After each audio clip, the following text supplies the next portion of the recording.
Hey CCB gang, welcome to my channel. If you're new to this channel, please like, comment, and subscribe. Share, share, share. Oh, Happy New Year to those I haven't spoken to.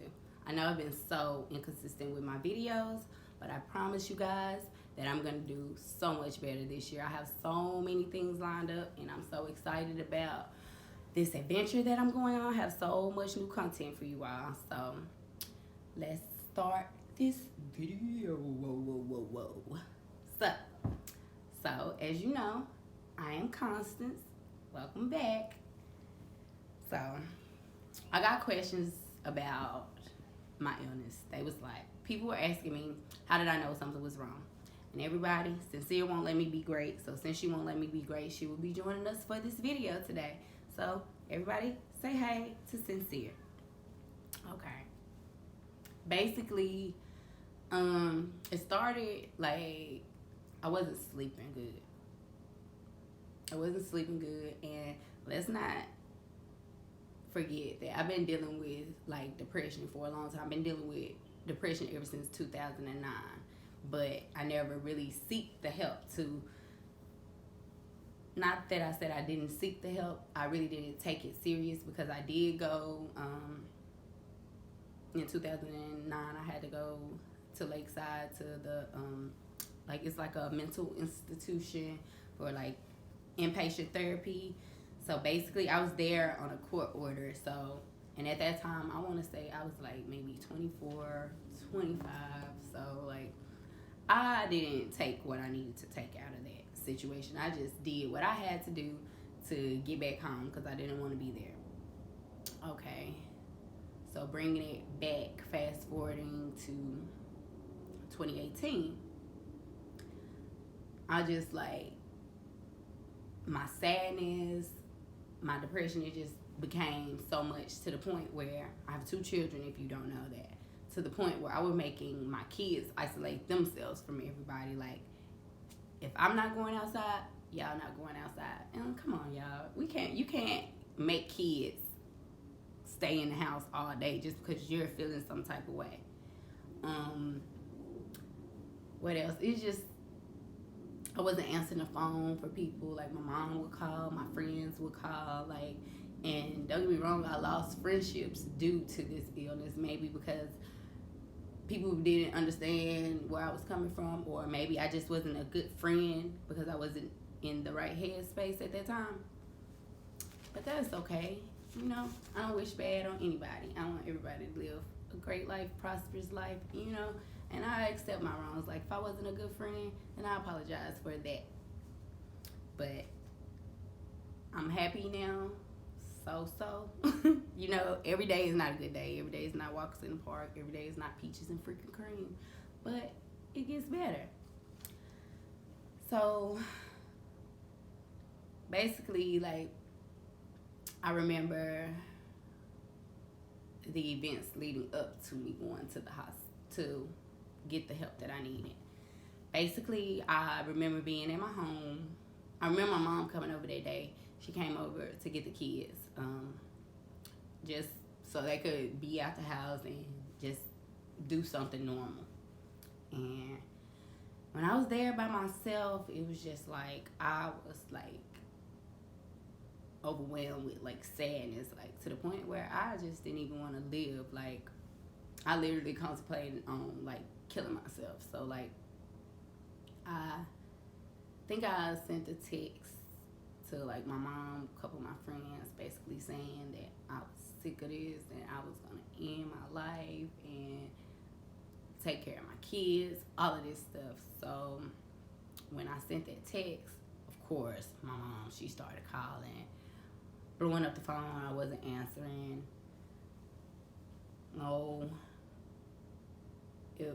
She was calling. So in the midst of her calling me, I think she called the police. So when she called the police, of course, like they came to the house, they were knocking on the door. I didn't open the door. But they ended up getting in my house. I was hiding in a closet or whatever. I really was. I was hiding in my bedroom closet. I don't even know how they got in there.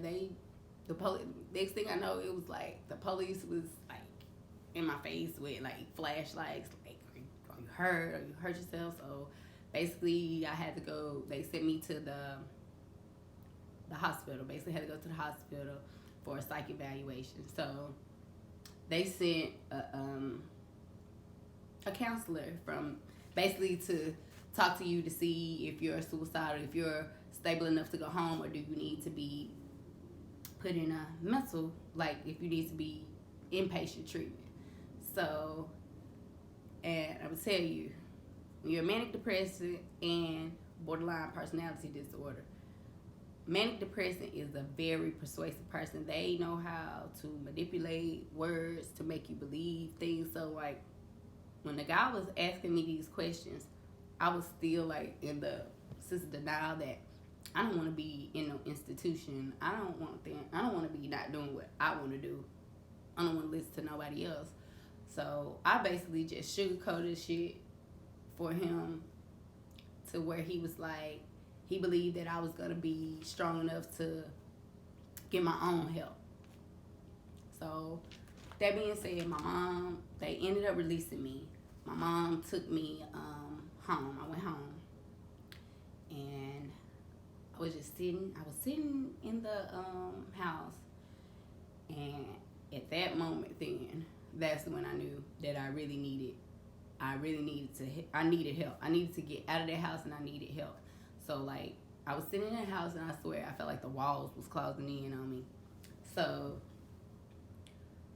I called my friend, and I told him, I said, I need you to come and get me and take me to Lakeside. And I'm from Tennessee, y'all. So Lakeside is like, it's like the closest, and I would say the most comfortablest. It's like a mental rehab facility. So I went there, and I was there for, I want to say I was there for like a month, maybe. Yeah, I was there a month, and I was prescribed, I got put on medication.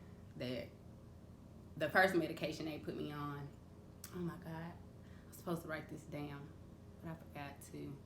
But I had an allergic reaction to it, so they had to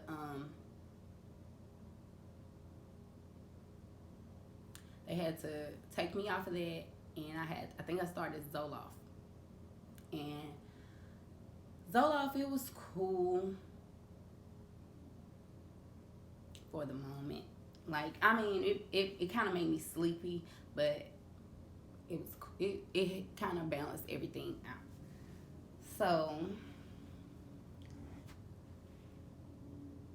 being in Lakeside, let me see, like it was like intensive, like group therapies. Like every day I had to go to group therapies. Like you have to open up like about everything.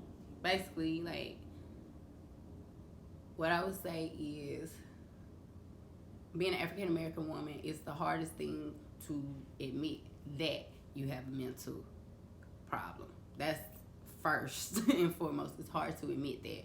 Not even just being a African American woman.